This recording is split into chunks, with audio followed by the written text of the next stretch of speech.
আমন্ত্রণ দেশ বাংলায়, সঙ্গে আছে আমি আফরিন সুমনা। শুরুতেই সংবাদ শিরোনাম। চুয়াডাঙ্গার টোবাকো কোম্পানির লোভনীয় ফাঁদে পড়ে ক্ষতিকর তামাক চাষে ঝুঁকছে স্থানীয় হতদরিদ্র কৃষকরা, পড়ছেন স্বাস্থ্য ঝুঁকিতে, পাচ্ছেন না সঠিক মূল্য। গাজীপুরের চাঁদাবাজি মামলার আসামি ধরতে গিয়ে হামলার শিকার পুলিশ, এসআই গুরুতর আহত, মামলা দায়ের।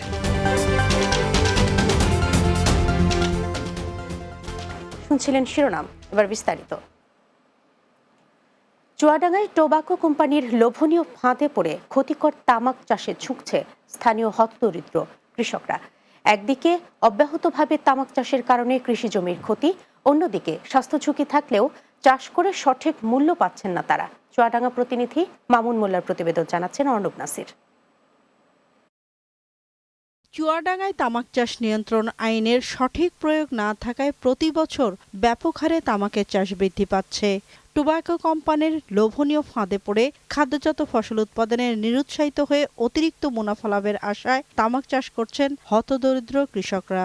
কোম্পানির লোভ দেখাইতে আমরা করি, কিন্তু কোম্পানি যখন আমাদের সব কাজ কমপ্লিট হয়ে যায়, ওরা কিন্তু আমাদের সেই মূল্য ন্যায্য মূল্য দেয় না। আমরা লোভে পড়ে করি যে কিছু পয়সা হবে, কোম্পানি আমাদের সেইটি দিচ্ছে না। কৃষকরা বলছেন তারা তামাক চাষ ক্ষতিকর জেনেও টোবাকো কোম্পানিগুলোর প্রলোভনে পড়ে তারা তামাক চাষ করছেন। চাষ করতে গিয়ে আমাদের কাশি, সর্দি, জ্বর সব রকমের রোগের আমাদের আক্রান্ত করে। কৃষকদের সবসময় নিরুৎসাহিত করা হলেও তারা তামাক চাষ করে বলে জানায় কৃষি বিভাগ। এই তামাক চাষের সাথে জড়িত যারা কৃষক ভাইরা আছে তাদেরকে তামাক চাষের বা তামাকের ক্ষতিকর বিষয়গুলির দিকে দৃষ্টি রেখে কৃষি সম্প্রসারণ অধিদপ্তর এই তামাক চাষকে নিরুৎসাহিত করে আসছে। তামাকজাত দ্রব্য উৎপাদন ও প্রক্রিয়াজাতকরণে স্বাস্থ্যবিধি মেনে চলা দরকার। এছাড়াও সংশ্লিষ্ট ব্যক্তিরা সবসময় স্বাস্থ্য ঝুঁকিতে থাকেন। শ্বাস প্রশ্বাসের অনেক ক্ষতি হয়, অনেক ক্যান্সার হয়, ফুসফুসে ক্যান্সার হয়। তাছাড়াও তামাকের যে নিকোটিন আছে, নিকোটিন যদি আমরা আমাদের শরীরের জন্য বিশেষ করে রক্তনালীগুলো ব্লক হয়ে যায়, ফলশ্রুতিতে হার্টের অসুখ হয়। চুয়াডাঙ্গায় গত মৌসুমে 280 হেক্টর জমিতে তামাকের আবাদ হলেও চলতি বছর আরও 30 হেক্টর সহ 310 হেক্টর জমিতে তামাকের আবাদ হয়েছে। Desk report, Bangla TV. ব্রাহ্মণবাড়িয়ার আখাউড়ায় ভারত সীমান্তবর্তী এলাকার এক বাড়িতে যৌথ বাহিনীর অভিযানে মাদকসহ আপন 3 ভাই বোন সহ 5 জনকে গ্রেপ্তার করা হয়েছে। অভিযানে নেতৃত্ব দেন আখাউড়া উপজেলার সহকারী কমিশনার ভূমি মোহাম্মদ ফয়সল উদ্দিন। তিনি জানান, বুধবার বিকেলে মোগরা ইউনিয়নের সীমান্তবর্তী সেনারবাদী গ্রামের একটি বাড়িতে অভিযান চালানো হয়। এ সময় বিপুল পরিমাণ ইয়াবা, ট্যাপান্ডল, মোবাইল ফোন, 2টি ল্যাপটপ ছাড়াও মাদক বিক্রির নগদ টাকা সহ তাদের গ্রেপ্তার করা হয়। অভিযানে উপজেলা প্রশাসন, পুলিশ, বিজিবি ও মাদকদ্রব্য নিয়ন্ত্রণ অধিদপ্তরের সদস্যরা অংশ নেন।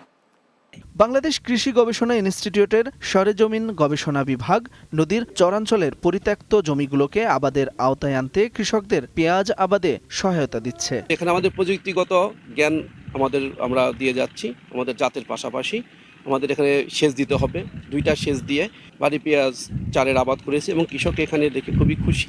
চরাঞ্চলের জমিগুলো পেঁয়াজ আবাদের আওতায় আনা গেলে আমদানি নির্ভরতা কমে আসবে বলে মনে করছেন সংশ্লিষ্টরা। Desk report, Bangla TV. টাঙ্গাইলের নাগরপুরে ইসলামী আন্দোলন নাগরপুর উপজেলা শাখার নবগঠিত কমিটির শপথ ও কর্মী সম্মেলন অনুষ্ঠিত হয়েছে। নাগরপুর সরকারি কলেজ মাঠ প্রাঙ্গণে অনুষ্ঠানের আয়োজন করা হয়। অনুষ্ঠানে প্রধান অতিথি ছিলেন ইসলামী আন্দোলনের সিনিয়র নায়েবে আমির শায়েখ চরমোনাই মুফতি সৈয়দ মোহাম্মদ ফয়জুল করিম। ইসলামী আন্দোলন নাগরপুর উপজেলা শাখার সভাপতি মোহাম্মদ বাবুল হোসেনের সভাপতিত্বে এবং উপজেলা শাখার সেক্রেটারি মুফতি আল আমিন মাজাহেরের পরিচালনায় অনুষ্ঠানে উপস্থিত ছিলেন ইসলামী আন্দোলনের কেন্দ্রীয় দপ্তর সম্পাদক মাওলানা লোকমান হোসেন জাফরি সহ বিভিন্ন পর্যায়ের নেতৃবৃন্দ। মাদারীপুরের কালকিনিতে অজ্ঞাত এক ব্যক্তির মরদেহ উদ্ধার এবং চাঁদপুরে বসত ঘরে ঢুকে মমতাজ বেগম নামে এক বৃদ্ধাকে কুপিয়ে হত্যা করেছে দুর্বৃত্তরা।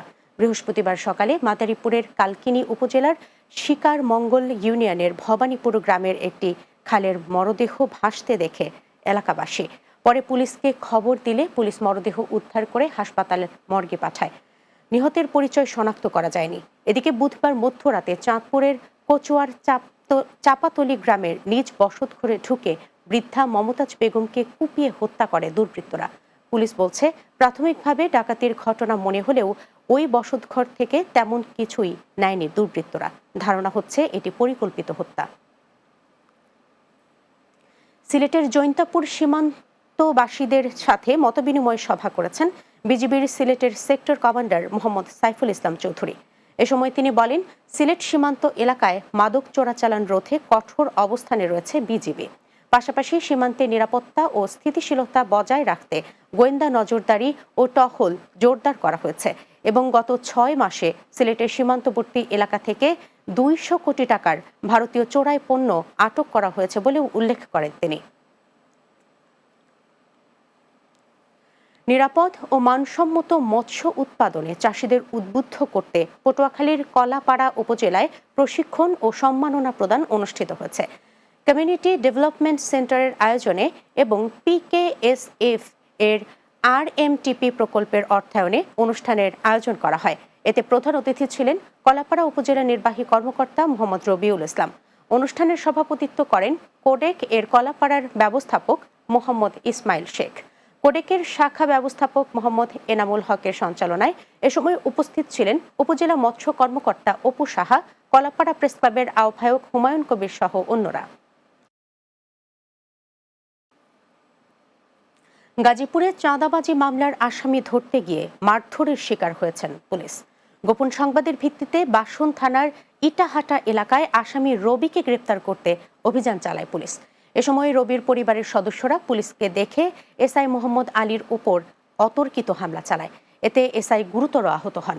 পরে অন্যান্য পুলিশ সদস্যরা তাকে উদ্ধার করে হাসপাতালে পাঠায়। এ ঘটনায় এসআই মোহাম্মদ আলী নিজে বাদী হয়ে একটি মামলা দায়ের করেন। ঘটনার সত্যতা নিশ্চিত করেছেন বাসন থানার অফিসার ইনচার্জ মোহাম্মদ শাহিন খান।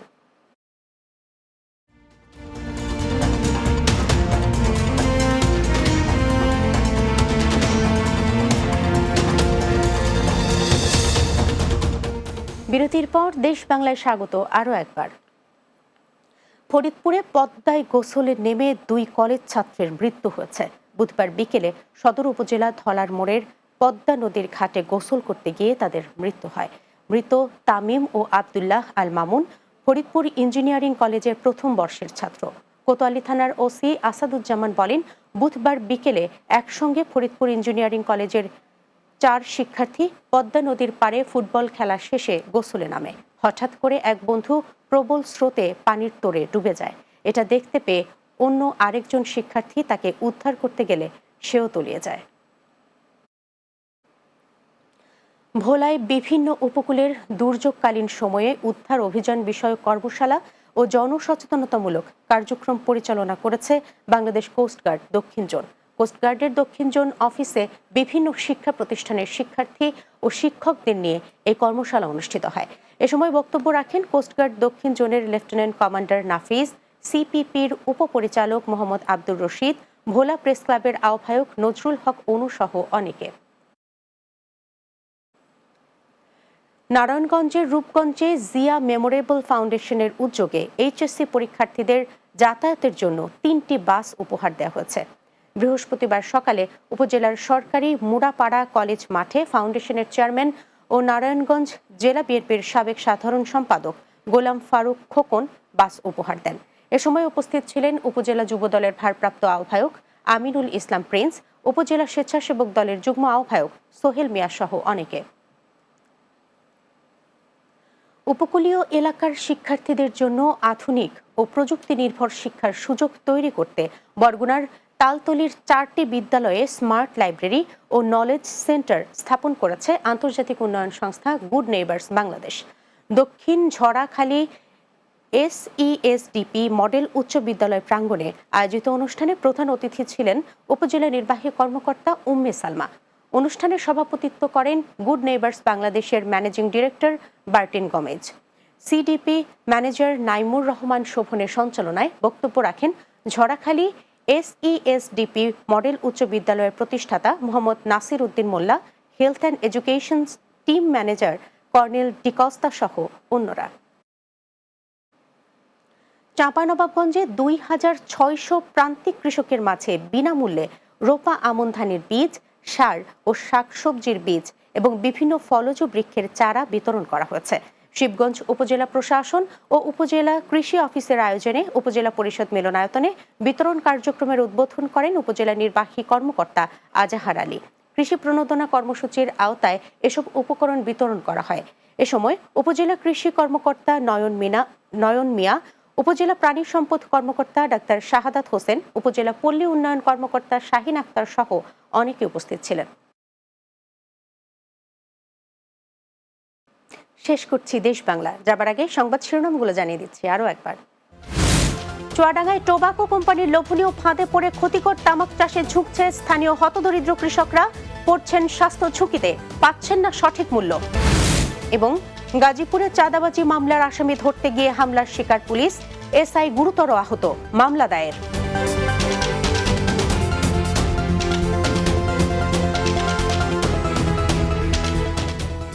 এই ছিল দেশ বাংলায়। আমাদের পরবর্তী সংবাদ বিকেল 4:30 দিনের বাংলা দেখার আমন্ত্রণ রইল। এতক্ষণ সঙ্গে থাকার জন্য ধন্যবাদ সবাইকে।